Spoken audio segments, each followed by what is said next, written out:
Alright. So kita menyentuh mengenai anak Mak Sabu dulu berkenaan dengan kes yang saya sentuh tadi. Okey, apa sebenarnya punca kepada kes tersebut dibebaskan? Pertama sekali kita kena faham bahawa anak Mak Sabu telah ditahan tempoh hari kerana disabitkan dengan penyalahan gunaan dadah. Dan setelah diambil sampel sebagainya, dia dapati positif. Di Mahkamah Magistrate beliau didapati bersalah. Kemudian dibawa ke rayuan, saya rasa Mahkamah Session. Di Mahkamah Rayuan ini, Mahkamah Session ini, beliau didapati tidak bersalah. Kerana apa? Kerana masalah teknikal. Kenapa masalah teknikal dan bagaimana?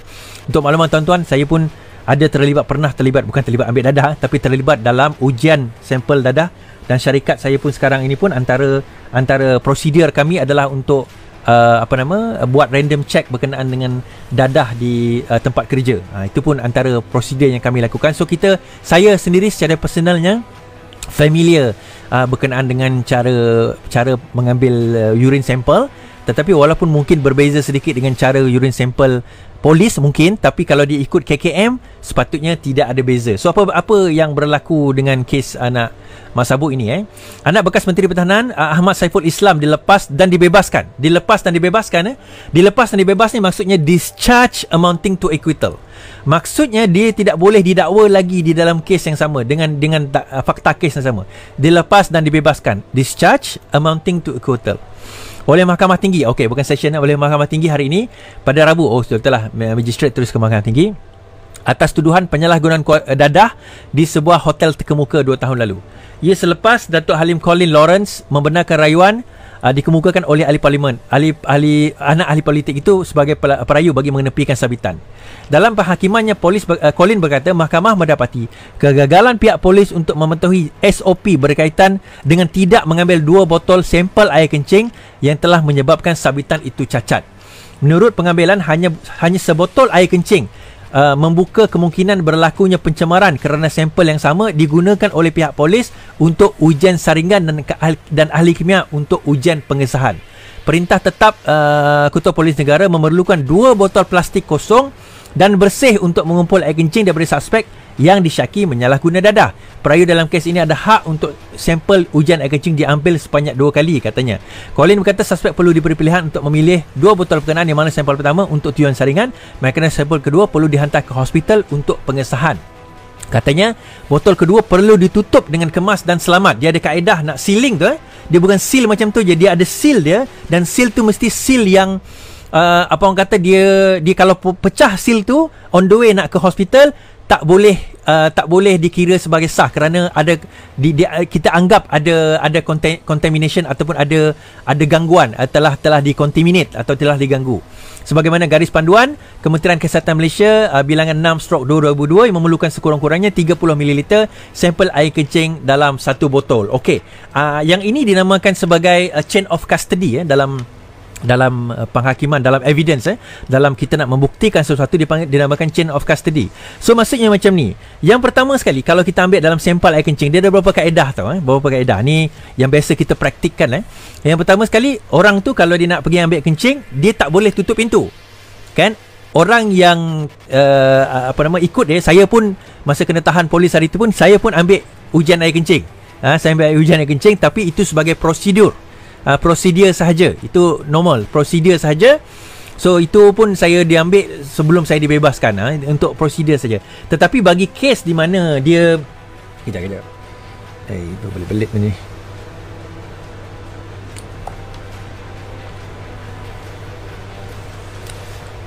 Sorry.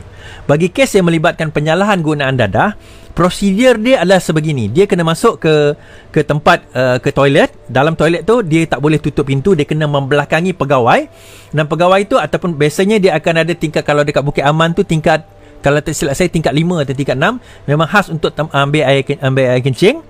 Lepas itu dia kena membelakangi pegawai itu, kena berada di belakang dia kena tunjuk botol tu kosong, dia pusing, dia kencing, dan dia kena ambil 2 botol.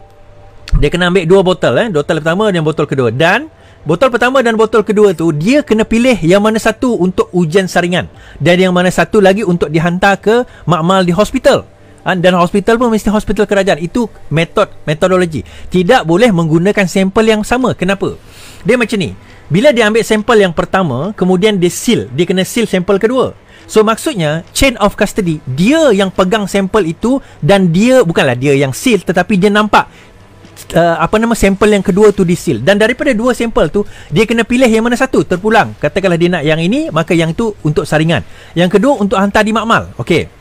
Now, dia dapat nampak bahawa saringan botol yang kedua itu dihantar di makmal dalam keadaan dia tertutup dan tidak diganggu, tidak dikacau lah. So benda tu akan dihantar ke hospital untuk saringan makmal. Yang itu tadi adalah dipanggil saringan, yang tu bukan saringan makmal tetapi untuk ujian makmal. Yang ini adalah saringan. Now, kita kena faham screening dia punya accuracy dia bukannya tinggi. Accuracy dia agak rendah.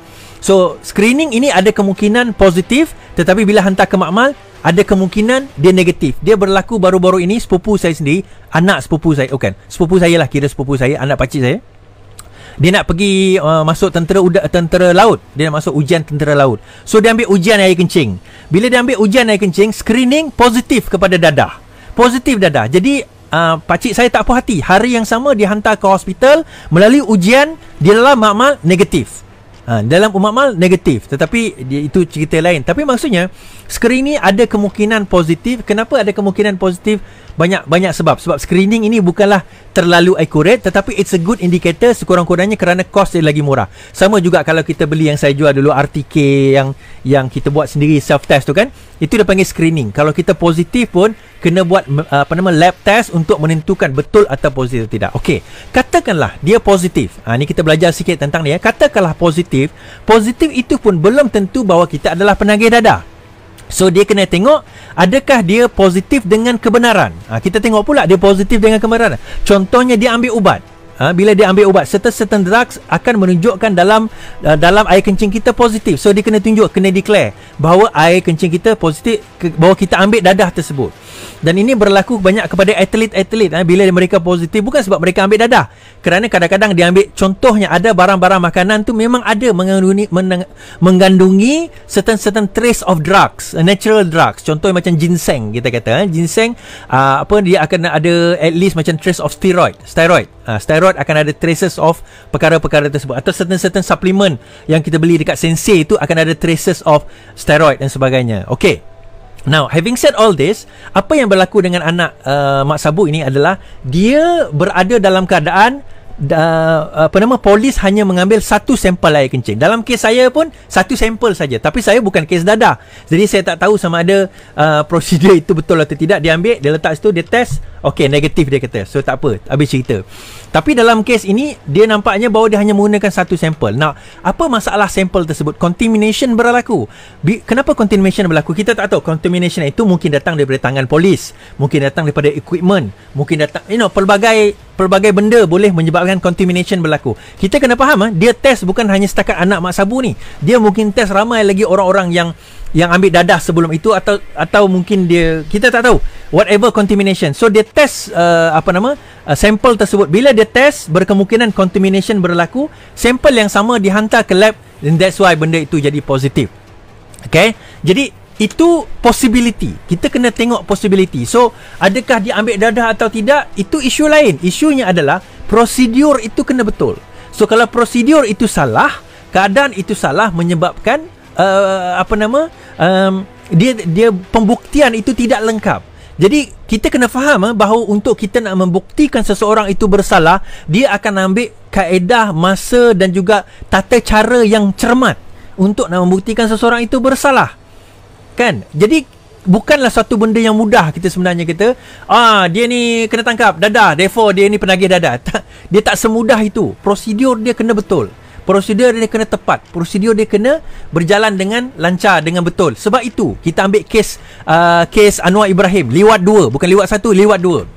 Apa yang berlaku, dipertikaikan adalah chain of custody, sampel anus, sampel bontot si Saiful tu, chain of custody. Sebab bila dia ambil tip of the benda tu, lepas dia dah calit tu, dia letak dalam bekas itu yang ada sampel DNA tu, yang dikatakan ada air mani tu, disimpan oleh pegawai polis selama lebih, kalau tidak silap saya, 70 jam di dalam kabinet, drawer, bukan kabinet, drawer polis itu, 70 jam sebelum dihantar ke makmal. dan benda itu tidak di properly seal. Jadi dia menimbulkan chain of custody. Dia ada dia punya rantaian kepada pemilikan itu, dan juga kepada orang kata apa, kesahihan. Berkemungkinan akan ada contamination, berkemungkinan akan ada temperament. Contamination ni akan ada ialah maksudnya benda yang masuk lain macam case tadi kan, ataupun temperament. Temperament ni maksudnya akan ada orang yang kacau, yang cuba sabotage, akan ada sabotage berkemungkinan. So kita kena take all that into consideration. Takkanlah ada orang nak sabotage tak.